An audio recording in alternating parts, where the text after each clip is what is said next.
The course of American history has been shaped by moments of tragedy and triumph, and few events have had as profound an impact as the assassinations of our presidents. These sudden and shocking acts of violence have not only taken the lives of great leaders, but have also altered the trajectory of the nation in ways both immediate and far-reaching.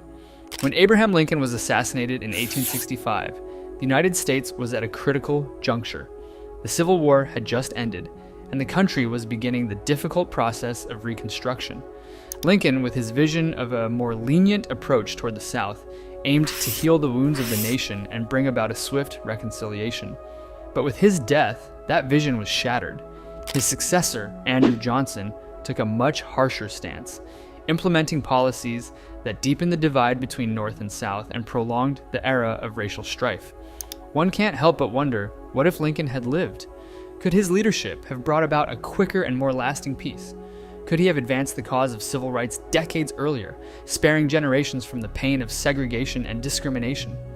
Just 16 years later, another assassination rocked the nation. In 1881, President James A. Garfield was shot by a disgruntled office seeker, and he died 2 months later from infections related to the wound. Garfield's death was a wake-up call for the country, highlighting the deep flaws in the patronage system that had long plagued American politics.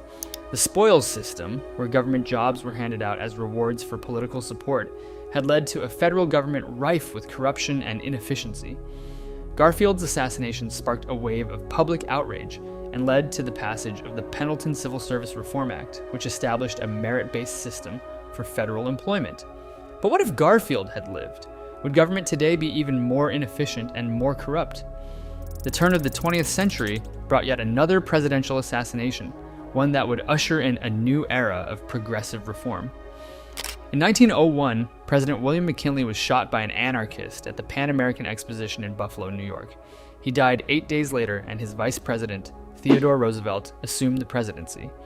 Roosevelt, a dynamic and energetic leader, seized the opportunity to push through a sweeping agenda of reforms. He took on the trusts and monopolies that had come to dominate the American economy, championing the rights of workers and consumers. He established national parks and forests, preserving vast swaths of the American wilderness for future generations. But what if McKinley had lived? Would the progressive movement have stalled without Roosevelt's leadership? Would the U.S. regulatory landscape and conservation efforts have looked vastly different? The assassination of John F. Kennedy in 1963 is perhaps the most famous and widely remembered presidential tragedy. Kennedy's death shocked the nation and the world, coming at a time of great social upheaval and geopolitical tension. In the wake of his assassination, Vice President Lyndon B. Johnson assumed the presidency and, in a remarkable display of political skill, pushed through the Civil Rights Act of 1964 and the Voting Rights Act of 1965. These landmark pieces of legislation outlawed discrimination based on race, color, religion, sex, or national origin, and ensured that African Americans could exercise their right to vote without fear of intimidation or reprisal. But what if Kennedy had lived to finish his term? Would the pace and nature of civil rights reform have been different? Could Kennedy's more cautious approach have delayed or altered the shape of this critical legislation? While the assassinations of Lincoln, Garfield, McKinley, and Kennedy had profound impacts on American history, there are also instances where attempted assassinations failed, but still left their mark. In 1950, 2 Puerto Rican nationalists attempted to shoot their way into Blair House, where President Harry S. Truman was staying during White House renovations. Truman narrowly escaped injury, but the incident underscored the climate of unrest and uncertainty in the early years of the Cold War. What if the attempt had succeeded? Could Truman's death have destabilized the U.S. government at a time of heightened global tensions? Similarly, in 1975, President Gerald Ford survived 2 separate assassination attempts, both by women motivated by radical left-wing ideologies. The attempts highlighted the turbulent political climate of the 1970s, a decade marked by Vietnam War protests, the Watergate scandal, and a growing distrust in government institutions. Ford's survival helped maintain a sense of stability during the post-Nixon transition, but one wonders how the nation might have weathered even greater upheaval had he been killed. Perhaps the most dramatic failed assassination attempt came in 1981, when President Ronald Reagan was shot by John Hinckley Jr. outside the Washington Hilton Hotel. Reagan was seriously wounded, with a bullet puncturing his lung and narrowly missing his heart. But he recovered, and his grace and humor in the face of the attempt endeared him to the American public.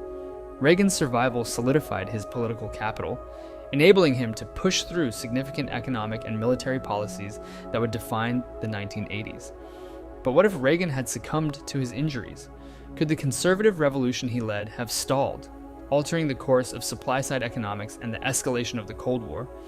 Assassinations and attempted assassinations have cast long shadows over American history. They remind us of the fragility of our democracy, of how a single moment of violence can alter the course of a nation.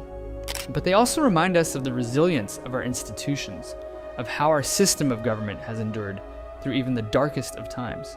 As we reflect on these pivotal moments, we're left to ponder the what-ifs. What if Lincoln had lived to see Reconstruction through?